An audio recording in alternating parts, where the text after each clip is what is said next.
브리핑이 있는 저녁 시간입니다. 오늘 하루 국내에서 발생한 다양한 사건, 사고들을 정리해 전해드리는 시간입니다.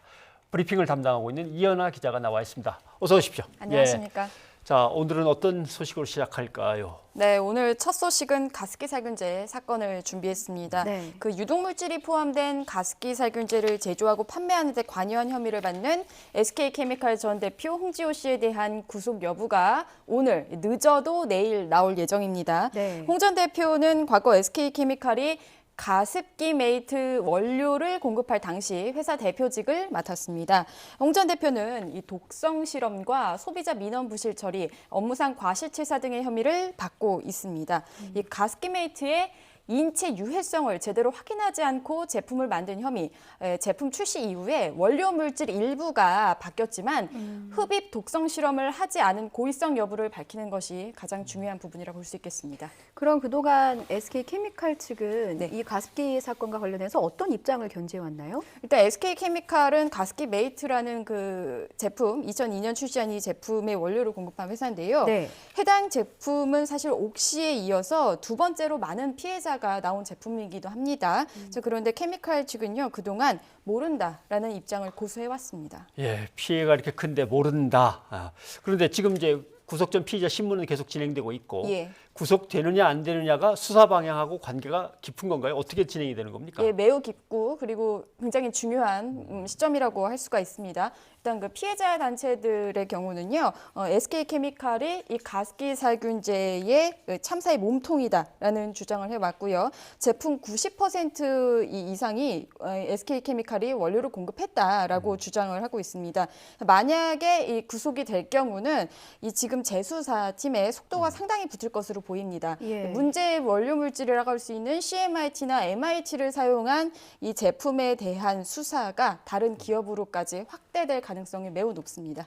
그렇군요. 다음 소식도 짚어보겠습니다. 하루 종일 실검에 오르내리는 이름이 있었는데 방송인 에이미 씨였어요. 관련 소식 준비하셨다고요? 네, 맞습니다. 이 방송인 에이미 씨가 과거 남자 연예인과 프로포폴, 이 졸피뎀을 취약했다라고 폭로한 사건인데요. 네. 에이미 씨는 어제 자신의 SNS에 과거 연예인 A 씨와 프로포폴을 했고 A 씨가 지인에게 자신을 성폭행한 사진 그리고 영상을 찍어서 이를 경찰에 알리지 못하게 하자고 제안을 했다라고 주장을 했습니다. 네. 에이미 씨 잠깐 좀 짚어보면요. 지난 2012년 프로포폴 투약 사실이 적발돼서 징역 8개월, 집행유예 2년을 선고받고 2014년 9월 이 졸피뎀 투약으로 벌금형을 받아서 강제 출국된 상태였습니다. 가끔 사람들이 그러죠. 웬 한국에는 이렇게 A 씨가 많이 사느냐고. 자, 네. A 씨, 연예인 A 씨 네. 누굽니까? A 씨, 자 네티즌 추적들을 통해서 사실 오전까지 특정인이 계속 거론이 되고 있었는데 정확하게 밝혀진 상태는 아니었습니다. 특정한 연예인이 좀 계속해서 유력하게 지목을 받는 상태였는데 조금 전에 그 연예인이 소속된 그 소속사 측을 통해서 공식적인 입장을 발표해서 저희가 네. 좀 그 내용을 소개하기 위해서 이름을 좀 밝히도록 하겠습니다. 가수 휘성 씨인데요. 휘성 씨의 소속사 측은 입장문을 내고요. 이미 그 사건에 대해서 무혐의 처분을 받았다. 성폭행 모의 주장에 대해서는 사실이 아니다. 녹취가 있다면 처벌을 받겠다는 입장을 공식적으로 냈습니다. 그렇군요. 네. 궁금한 건 이게 몇 년 전의 일이잖아요. 경찰 수사가 가능할까 싶은데 어떻습니까? 일단 마약 투약의 공소시효는 모두 10년입니다. 네. 에이미 씨 주장을 근거로 살펴보면요. A 씨의 공소시효가 3년에서 최대 4년 정도 남은 것으로 보입니다. 따라서 경찰 측은 또 A 씨에 대한 조사에 착수할 가능성이 있습니다. 네. 역시 마약 투약 혐의를 받고 있는 가수 박유천 씨 오늘 조사를 받았죠. 예, 맞습니다. 조금 전에 나왔는데요. 한 7시간 가까이 조사를 받았습니다.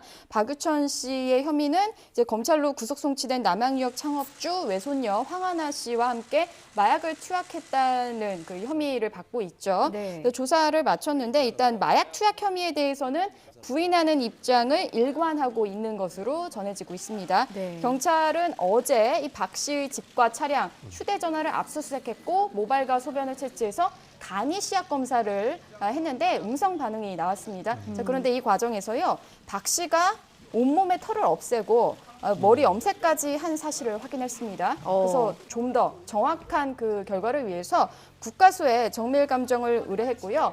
일단 경찰은 추가 조사를 이어갈 예정입니다. 그 부분이 좀 핵심인 것 같아요. 예. 왜 온몸에 털을 없애고 머리까지 염색을 했을까? 네, 그렇죠. 이 부분이 좀 밝혀져야 될 것 같고 다음 소식도 짚어보죠. 어떤 소식 준비하셨나요? 네, 모델과 이 사진 작가 사이의 강제추행 사건이었습니다. 인터넷에서도 굉장히 좀 떠들썩했던 사건이었는데요.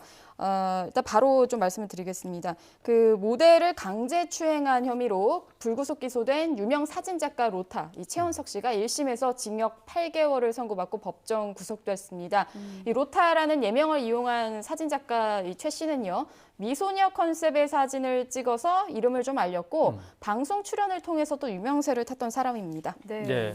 그런데 재판 과정에서 그럼 자기의 범행을 인정했다는 겁니까? 아닙니다. 자, 인정을 하지 않아서 제가 이 브리핑에 좀 넣어봤는데요. 재판부에 따르면요, 이 최 씨가 처음 이 성추행 행위가 없다라고 진술을 했는데 이후 계속된 조사에서 피해자 동의하에 이뤄진 일이다라고 말을 바꿨다고 합니다. 이런 부분이 매우 일관성이 떨어졌다라고 보고 있고요. 또 피고인인 최 씨가 지금도 이 피해자가 미투 운동에 편승해서 자신을 고소하고 있다라고 보고 있다면서 지금까지 진정한 사과가 없었다라는 그 설명을 했습니다. 그래서 이 사진 작가와 모델이라는 이 관계 속에 발생한 강제추행 사건 굉장히 의미가 있다고 봐서 이번 브리핑에 소개해드렸습니다. 네, 이현아 기자 수고하셨습니다. 감사합니다.